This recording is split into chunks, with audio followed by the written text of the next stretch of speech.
Hoje é o dia do motociclista, a gente teve um evento incrível, um dia incrível aqui no Aras Tuiuti, no interior de São Paulo.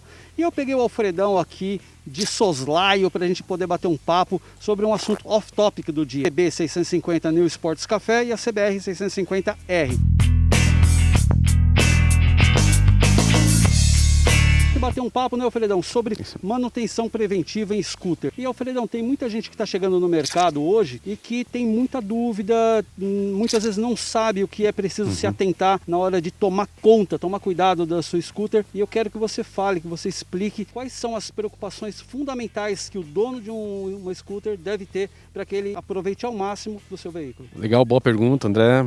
Aproveitando o dia do motociclista, parabéns aí a todos os amantes das duas rodas. Legal falar sobre essa questão do scooter, né? Eu atualmente sou proprietário de scooter, né? Já tive muita moto grande, já tive CBR, mas agora eu tenho scooter. A scooter é um veículo bastante versátil. Tá comentando aqui com o pessoal, ontem eu fui no mercado, o espaço que ela tem debaixo do assento te permite trazer um monte de coisa. Pouco espaço, você não precisa ficar brigando por vaga, é muito prático, muito versátil, mas requer alguns cuidados, né? Como você bem citou, tem muita gente que às vezes não se dá conta do que é importante para você ter um bom rendimento na sua scooter, né? Como, por exemplo, a questão do óleo do motor. Hoje, as scooters, elas estão bastante modernizadas nessa questão de uso de lubrificante. O óleo que a Honda recomenda é um óleo semissintético, inclusive ele tem uma marca própria, o óleo Pro Honda. Nós temos, para os scooters menores, uma boa durabilidade. Numa PCX, por exemplo, a troca é feita a cada 6.000 quilômetros. Já no SH300, um scooter de maior cilindrada,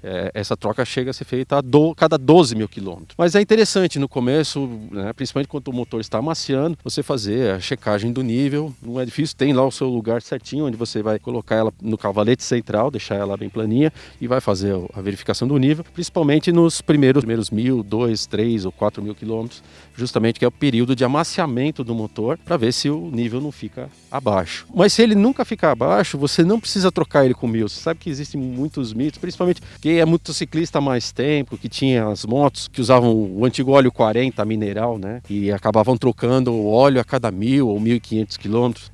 Não há mais a necessidade de fazer isso. Se o óleo é especificado para durar 6.000, você pode trocar com 6.000. O meio ambiente vai agradecer, o seu bolso vai agradecer. E agora a tecnologia permite. E se for uma scooter maior, como no caso da SH300, que permite trocar com 12.000, você troca com 12.000.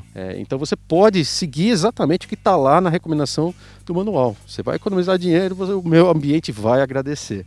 Mas também tem outros detalhes que vale a pena a gente checar constantemente. Por exemplo, no caso da transmissão dos scooters, que é por correia, né, com o sistema CVT, vale a pena a cada 12.000 quilômetros fazer a verificação e, se houver necessidade, a cada 24.000 fazer a substituição da correia. Então, um item também importante que vale a pena checar é a limpeza do filtro de ar e também a calibração dos pneus. O que uma coisa tem a ver com outra? Isso interfere inclusive no consumo da scooter.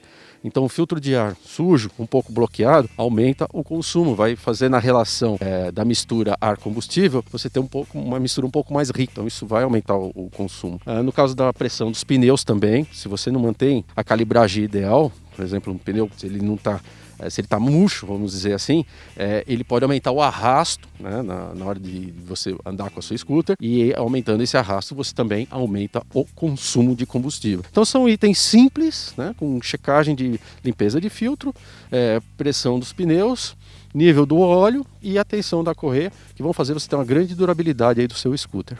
Outra coisa, né, Alfredão, que as pessoas também têm que prestar atenção com relação ao sistema de arrefecimento, porque motocicleta, na grande maioria, né, os sistemas são a ar, né, na baixa cilindrada, né?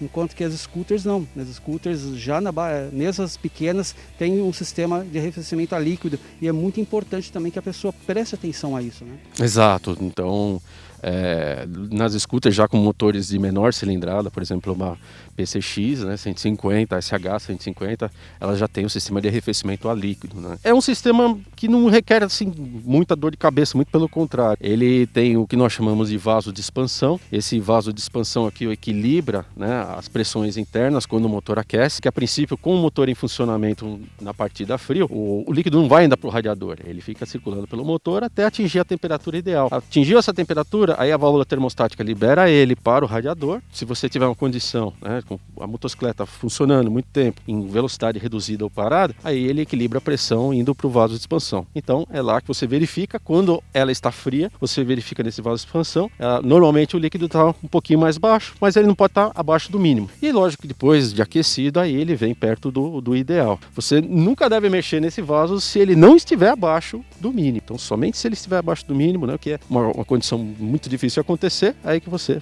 completa ele com o etileno glicol, né, que é a solução para radiador. E algo que também é importante nós frisarmos, Alfredão, o que pode vir a gerar uma constante redução nesse nível? A pessoa ela deve começar a ficar atenta a quê? O que pode estar acontecendo? Bom, primeiro vazamentos, né? Qualquer tipo de vazamento, ou seja, através de junta, né? Às vezes tem alguns casos, né? No scooter não é tão comum, né? Mas alguns veículos, quando o vazamento cai no sistema de escape, goteja ali, evapora, você não vê o vazamento, mas o nível está sempre baixando. Então não é normal ficar abaixo do mínimo. Ele é normal, o motor frio fica mais próximo do mínimo e aquecido mais próximo do máximo, mas nunca abaixo do mínimo. Então é bom sempre checar, e ele estando entre o mínimo e o máximo, não há necessidade de colocar, porque às vezes o pessoal acha, está muito perto do mínimo, eu vou completar até o máximo. Só que quando o motor esquentar, o que vai acontecer? Você pode ter vazamento. Então, estando o nível com o motor normalmente mais frio, ele fica mais próximo do mínimo, o motor aquecido mais próximo do máximo. Estando ali entre o mínimo e o máximo, está perfeito. Outra coisa, né, Alfredo? Muita gente não atenta à questão do momento da troca das suas pastilhas, da lona de freio, e muitas vezes nem se atenta. A pessoa às vezes ela é tão iniciante no mundo das scooters ou da motocicleta, que nas scooters com freio tambor atrás ela não sabe que tem que regular. Então fala um pouco sobre essa questão da eficácia dos freios e o momento de troca de pastilha e de lona. Bom, é sempre bom, né, principalmente quem está entrando agora, né, no mundo das scooters, se familiarizar um pouco com o manual, né, principalmente nessa questão dos freios. Quando você sente que o manete de freio está baixando, né, isso já é um primeiro alerta, que você tem que fazer a verificação da espessura das pastilhas. Às vezes você adiar uma troca de pastilhas pode sair muito mais caro. Porque se você tem a pastilha terminando aquele seu material de contato, ele é uma peça de aço que vai se atritar direto com o disco. Então você pode perder um disco, falta de uma manutenção das pastilhas. E a mesma coisa, nas scooters menores com tambor atrás, você tem, assim como nas motocicletas lá, uma regulagem.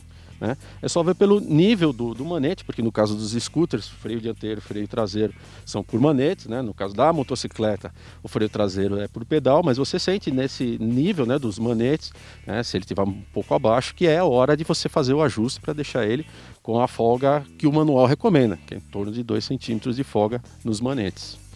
Bom, eu espero que essas dicas muito valiosas tenham servido para você, tenham te ajudado a desvendar alguns mitos, principalmente nessa questão do lubrificante, né? Muita gente acredita, né, Alfredo, que precisa trocar 1000, não precisa, porém você tem que usar o óleo recomendado pelo fabricante. Então eu encerro dizendo o seguinte: leia o manual do proprietário do teu scooter, ele vai te ajudar muito, além dessas dicas que a gente deu. Alfredão, muito obrigado. Valeu, André. E a gente obrigado. Em breve. Tchau, Até tchau, mais. gente. Obrigado. Valeu. Feliz dia do motociclista. Valeu.